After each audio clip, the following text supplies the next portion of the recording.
하나님께서 오늘 우리에게 허락하시는 말씀은 마태복음 16장 22절에서 24절까지의 말씀입니다. 우리 함께 합독하여서 오늘 주님이 우리에게 허락하시는 말씀 읽도록 하겠습니다. 함께 읽겠습니다. 시작. 베드로가 예수를 붙들고 항변하여 이르되 주여 그리마옵소서, 이 일이 결코 주께 미치지 아니하리이다. 예수께서 돌이키시며 베드로에게 이르시되 사탄아 내 뒤로 물러가라. 너는 나를 넘어지게 하는 자로다. 내가 하나님의 일을 생각하지 아니하고 도리어 사람의 일을 생각하는도다 하시고, 이에 예수께서 제자들에게 이르시되 누구든지 나를 따라오려거든 자기를 부인하고 자기 십자가를 지고 나를 따를 것이니라. 아멘. 우리 함께 잠시 기도하겠습니다. 주님, 우리가 주의 말씀 앞에 서 있습니다. 주님 앞에서 주님의 위대하심을 고백하며 주님의 놀라우심을 고백하며 주님께서 우리의 왕이심을 인정하며 왕이신 주님의 말씀을 우리가 듣기를 원합니다. 주님의 백성의 모습으로, 주님의 종된 모습으로 응당 우리가 주의 뜻대로 살아가야 할진데, 우리가 이 시간 주님께서 우리에게 허락하시는 말씀을 마음속 깊이 담을 수 있게 인도하시고 주의 말씀을 온전히 삶의 현장 가운데 순복하며 살아갈 수 있도록 인도하여 주시옵소서. 감사드릴 때에 살아서 역사하시는 예수님의 이름으로 기도드립니다. 아멘. 우리가 정말 진실하게 신앙생활 하려고 하면 세상의 흐름과 참 많이도 부딪히게 되는 것 같습니다. 하나님의 뜻과 세상의 흐름이 같은 방향으로 흘러가지가 않죠. 병원에 아프지도 않은데 입원한 그런 환자들을 나이롱 환자라고 이야기하죠. 물론 이 말씀을 듣는 분들 가운데서는 그런 분들이 없으시겠지만 그리스도인들 가운데서도 나이롱으로 신앙생활하는 성도님들이 적지 않은 것이 사실이지 않습니까? 근데 사실 나이롱으로 신앙생활하면 세상에서 부딪힘이 별로 없습니다. 삶을 살아가면서 내가 부딪힘이 없다, 신앙에 부딪힘이 없다라고 한다면 두 가지 경우일 것 같아요. 하나는 믿음의 깊이가 부딪힘이 없을 만큼 깊은 것이고, 또 다른 하나는 세상과 타협하며 살아가기 때문에 내 마음에 부딪힘이 없어요. 삶을 살아가면서 그렇게 부딪힘이 없는 것입니다. 하나님의 말씀을 우리가 대하다 보면 세상에서 일반적인 생각과는 참 많이도 다르지 않습니까? 세상은 더 많은 것을 소유하라고 말하죠. 욕심이 끝도 없지 않습니까? 재산이 5억쯤 있으면 좋겠다 말하는 사람이 있다고 생각해 본다면 5억이 있다면 만족할까요? 5억을 가진 사람들은 10억을 가진 사람을 부러워할 것 같아요. 그리고 10억을 가진 사람은 100억을 가진 사람을 부러워하지 않습니까? 끊임없이 더 소유하기를 이야기하는 그것이 세상의 흐름이지 않습니까? 근데 우리의 주님께서는 무엇라고 말씀하십니까? 주는 것이 받는 것보다 복이 있다.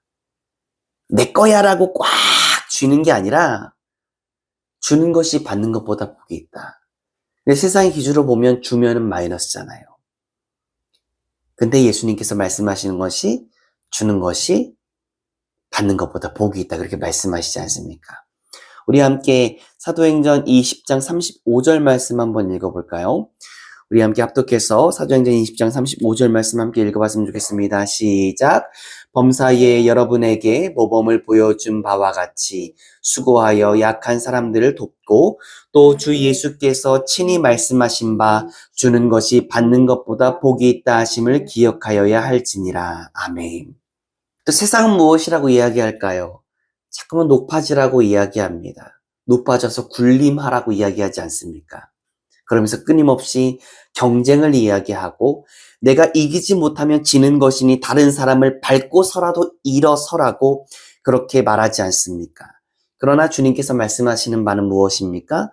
누가복음 18장 14절 하반절 말씀인데요. 우리 함께 합독해서 읽어봤으면 좋겠습니다. 함께 읽겠습니다. 시작. 무릇 자기를 높이는 자는 낮아지고 자기를 낮춘 자는 높아지리라 하시니라. 아멘. 주님의 뜻과 세상의 흐름이 참 많이도 상반됩니다. 마태복음 5장을 보면 예수님께서 이런 말씀하시잖아요. 오리를 같이 가자 하는 사람이 있다면 어떻게 하라고 말씀하세요? 십리를 같이 가주라고. 세상이 무엇이라고 이야기합니까? 뭐 줄 건데, 내가 오리 가주면 나에게 무슨 유익을 줄 건데, 내가 따라가 주면 무슨 유익을 줄 건데, 근데 예수님께서 말씀하시는 바는 무엇입니까? 묻지도 말고 따지지도 말고 오래 같이 가자고 하면 십리 같이 가주라. 그렇게 말씀하시지 않습니까? 주님의 뜻과 세상의 뜻이 너무나도 상반됩니다. 그리스도인들의 이런 삶을 보면서 세상에 살아가고 있는 누군가는 감동받고 도전받습니다. 그리고 그 비밀을 물어보죠. 그 비결을 물어보죠. 어떻게 이런 삶을 살아갑니까? 그리고 당신이 믿는 예수 그리스도 나도 믿기 원합니다. 그렇게 반응하는 사람들도 있는가 반면에 사실 더 많은 사람들은 믿음의 삶을 살아가는 그리스도인들을 향하여서 바보라고 말하잖아요. 멍청이라고 말하지 않습니까? 머저리라고 말하지 않습니까? 노아가 그의 삶에 일생을 쏟아서 방주를 만들 때에 사람들이 뭐라고 이야기했을까요? 바보라고, 멍청이라고, 머저리라고 그렇게 이야기하지 않았겠습니까? 근데 노아는 하나님의 명령을 순종하는 것이, 하나님의 뜻대로 살아가는 것이 생명의 길임을 알고 있었습니다. 그래서 그 길을 걸어갔어요. 믿음의 삶을 살아가고 있는 우리들 또한 이 길이 생명의 길임을 알기에 이 길을 걸어가잖아요. 주 예수 그리스도를 알기에, 길이요 진리요 생명이신 주 예수 그리스도를 알기에, 첫 천국을 알기에 우리가 이 믿음의 길 걸어가지 않습니까? 근데요, 솔직히 이 믿음의 길 걸어가고 있지만 가끔은 우리도 갈등하게 될 때가 있는 것 같습니다. 언제요? 하나님의 말씀에 온전히 우리가 순복해야 되는 게 맞는데, 그렇게 살아가야 하는 게 맞는데, 하나님의 말씀과 내 생각이 부딪힐 때에 우리가 되뇌이게 되지 않습니까? 내 생각은 이거 아닌 것 같은데, 내 생각은 이거 아닌 것 같은데. 오늘 본문에 나오는 예수님의 제자 베드로도 예수님께서 하신 말씀이 자신의 생각과 충돌하는 상황을 맞이합니다. 베드로가 누구예요? 수많은 예수님의 제자들 가운데 12제자가 있었잖아요. 그 12제자 가운데서도 수제자라고 이야기되어지는 베드로이지 않습니까? 예수님을 직접 따라다니고 예수님께 배웠고 예수님의 기적과 이적을 본, 예수님의 능력을 본 베드로이지 않습니까? 그런 베드로, 예수님께서 말씀하신 것 그대로 순종할 것 같잖아요. 근데 베드로도 자신의 생각과 부딪히는 예수님의 말씀이 있었습니다. 예수님의 뜻이 자신의 생각과 충돌하게 될 때 베드로가 자신의 뜻을 내세우는 거예요. 예수님께서 예수님의 죽으심에 대해서 말씀하시잖아요. 우리 마태복음 16장 21절 말씀 함께 보도록 하겠습니다. 우리 함께 읽겠습니다. 시작. 이때부터 예수 그리스도께서 자기가 예루살렘에 올라가 장로들과 대제사장들과 서기관들에게 많은 고난을 받고 죽임을 당하고 제3일에 살아나야 할 것을 제자들에게 비로소 나타내시니. 아멘. 예수님께서 말씀하신 것이 예수님의 뜻이었습니다. 그런데 예수님의 뜻이 베드로의 뜻과 맞지 않는 거예요. 그 예수님의 말씀하심에 예수님의 뜻과 자신의 뜻이 충돌하잖아요. 예수님의 말씀하심 앞에서 베드로가 어떻게 반응합니까? 우리 22절 말씀 함께 합독해서 읽어볼까요? 우리 합독해서 읽겠습니다. 시작. 베드로가 예수를 붙잡고 항변하여 이르되 주여 그리 마옵소서 이 일이 결코 주께 미치지 아니하리이다. 아멘. 우리가 지금 읽고 있는 성경이 개역개정이죠.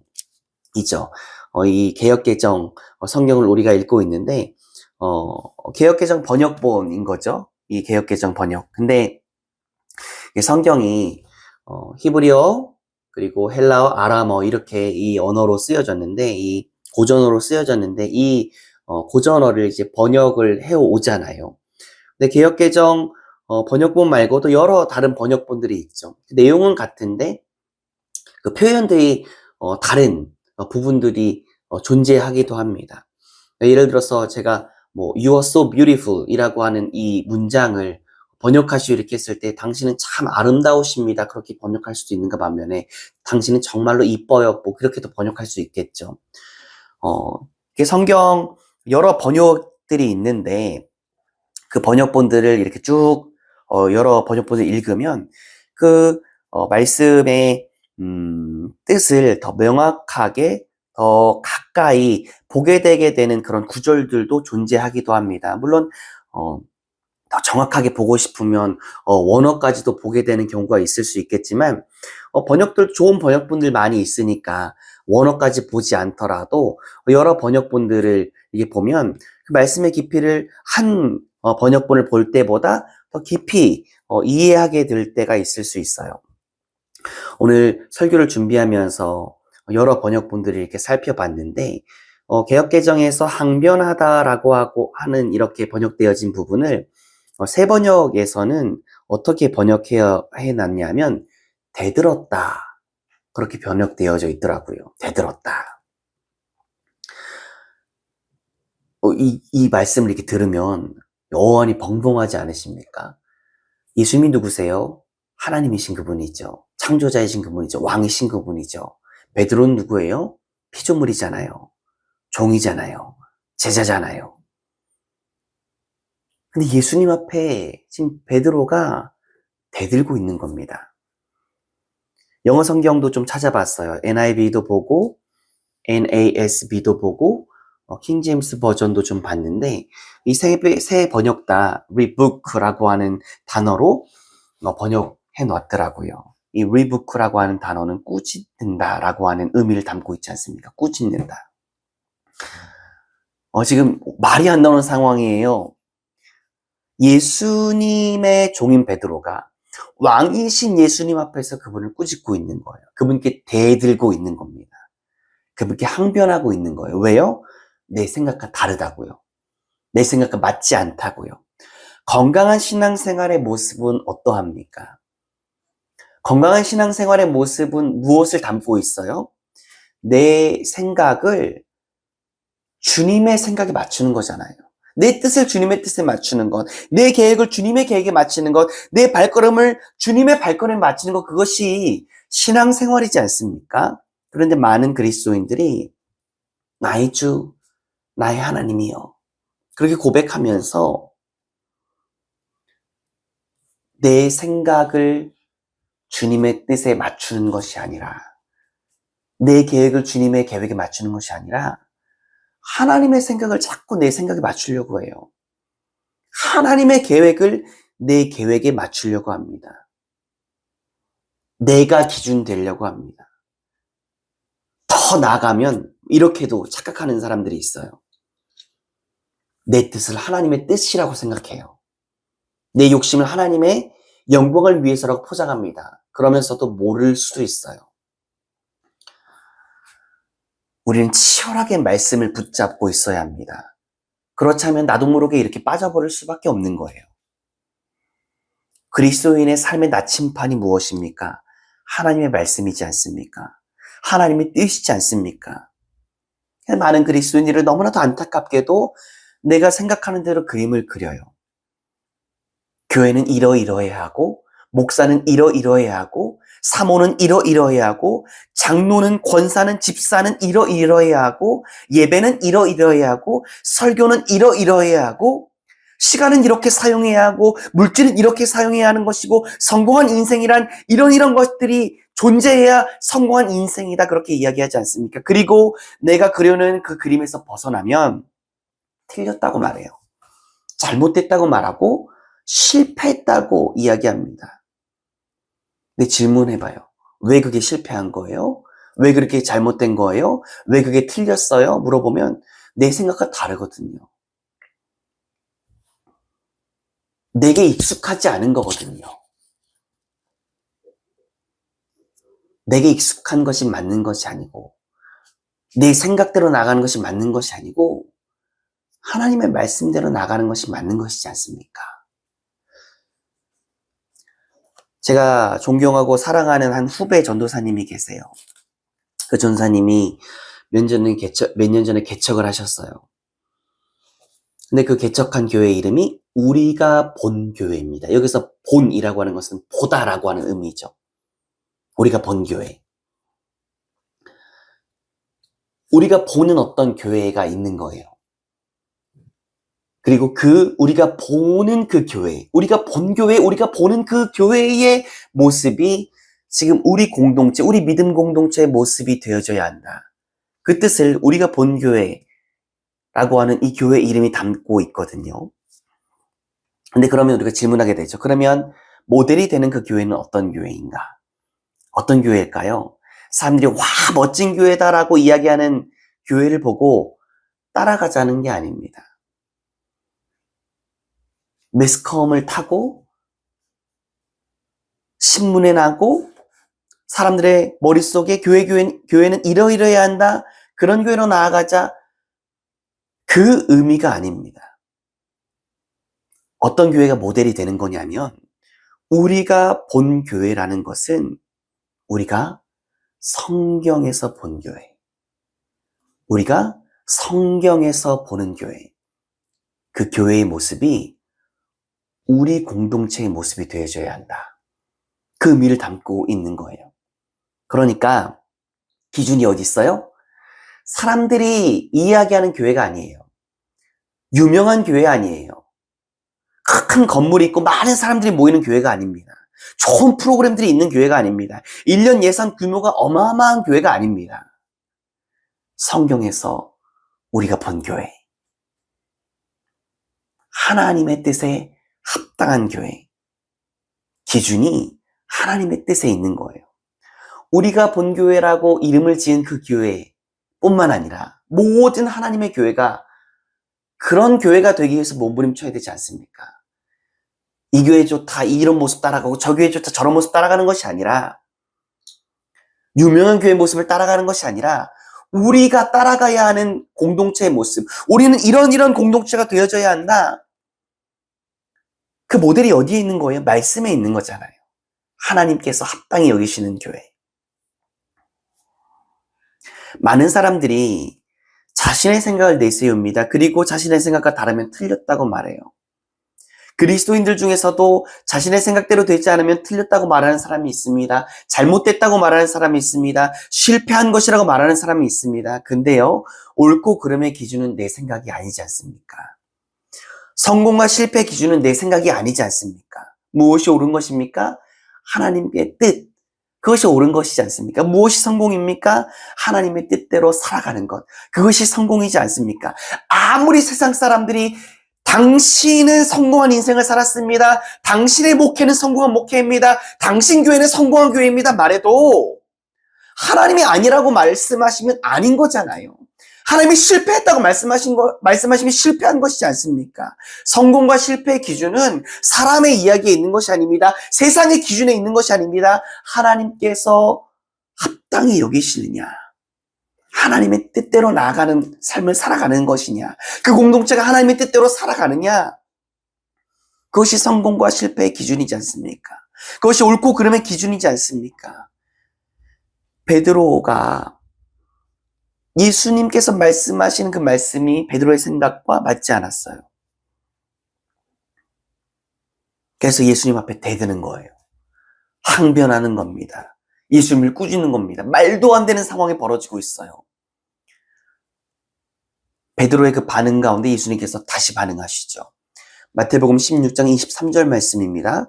우리 함께 합독해서 읽도록 하겠습니다. 시작. 예수께서 돌이키시며 베드로에게 이르시되 사탄아 내 뒤로 물러가라. 너는 나를 넘어지게 하는 자로다. 내가 하나님의 일을 생각하지 아니하고 도리어 사람의 일을 생각하는도다 하시고. 예수님께서 뭐라고 말씀하세요? 내가 하나님의 일을 생각하지 아니하고 도리어 사람의 일을 생각하는도다. 우리가 곰곰이 질문해 봤으면 좋겠습니다. 정직하게 우리 모습을 되새겼으면 좋겠습니다. 돌아봤으면 좋겠습니다. 하나님의 뜻을 생각하고 있는가? 사람의 뜻을 생각하고 있는가? 정말 중요한 거잖아요. 내 생각이 아니라 하나님의 뜻, 그것이 기준인 것입니다. 내 생각 가지고 신앙생활하고, 내 생각 가지고 가정생활하고, 내 생각 가지고 학교생활하고, 내 생각 가지고 직장생활하고, 내 생각 가지고 사업 운영하고, 내 생각 가지고 목회하고, 내 생각 가지고 사역하고, 내 생각 가지고 선교 사역하고, 내 생각 가지고 시간을 사용하고, 내 생각 가지고 물질을 사용하고, 내 생각 가지고 어떤 선택을 결정하는 이런 불신앙의 늪에 빠지지 않도록 우린 늘 경계해야 할 줄 믿습니다. 예수님께서 제자들을 향하여서 계속해서 무엇라 말씀하십니까? 우리가 너무나도 잘 아는 말씀이고 또 우리가 암송하기도 하는 말씀인데요. 우리 마태복음 16장 24절 말씀 합독해서 읽도록 하겠습니다. 함께 읽겠습니다. 시작. 이에 예수께서 제자들에게 이르시되 누구든지 나를 따라오려거든 자기를 부인하고 자기 십자가를 지고 나를 따를 것이니라. 아멘. 건강한 그리스도인의 모습이란 무엇입니까? 자기를 부인하고. 신앙생활이라는 것이 무엇입니까? 매일매일 내 생각 계속 비워내는 것입니다. 그리고 매일매일 더 주님의 뜻을 품는 것입니다. 어제보다 오늘 더 주님의 뜻을 품고 오늘보다 내일 더 주님의 뜻을 품으면서 살아가는 것. 그것이 신앙생활의 모습이죠. 건강한 신앙생활의 모습이지 않습니까? 근데요, 내 생각 비워내려면 어떻게 해야 될까요? 주님 바라봐야죠. 말씀의 자리로 나와야죠. 기도의 자리로 나와야죠. 예배의 자리로 나와야죠. 내가 바라보는 그 시선이 머무는 곳에 있는 것이 내 마음에 들어오지 않습니까? 세상 바라보면 세상의 것이 내 마음 가운데 들어올 수밖에 없지 않습니까? 그러나 주님 바라보면 주님의 뜻이 내 마음 가운데 들어옵니다. 예수를 바라보자. 예수를 바라보자. 히브리서 기자의 그 이야기를 우리가 집중했으면 좋겠습니다. 예수를 바라보자. 우리를 향한 주님의 말씀입니다. 너가 날 바라봤으면 좋겠어. 세상이 아니라 날 바라봤으면 좋겠어. 나는 언제나 널 바라보고 있는데 너도 언제나 나를 바라볼 순 없겠니? 예수님께서 언제나 우리를 바라보시듯 우리 또한 예수님을 늘 바라봤으면 좋겠습니다. 주님을 늘 바라보는 주바라기의 삶을 살아갈 수 있는 우리 모두가 되어지기를 예수님의 이름으로 축원합니다. 우리 로마서 8장 6절 말씀 마지막으로 함께 합독하고 오늘 설교를 마치도록 하겠습니다. 우리 함께 로마서 8장 6절 말씀 함께 읽도록 하겠습니다. 시작. 육신의 생각은 사망이요 영의 생각은 생명과 평안이니라. 아멘. 주님, 우리가 늘 주님만을 바라보기를 간절한 마음으로 소망합니다.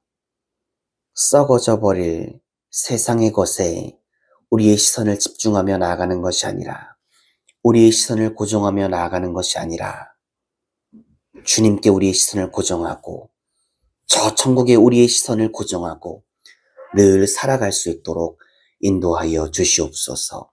감사드릴 때에 살아서 역사하시는 예수님의 이름으로 기도드립니다. 아멘.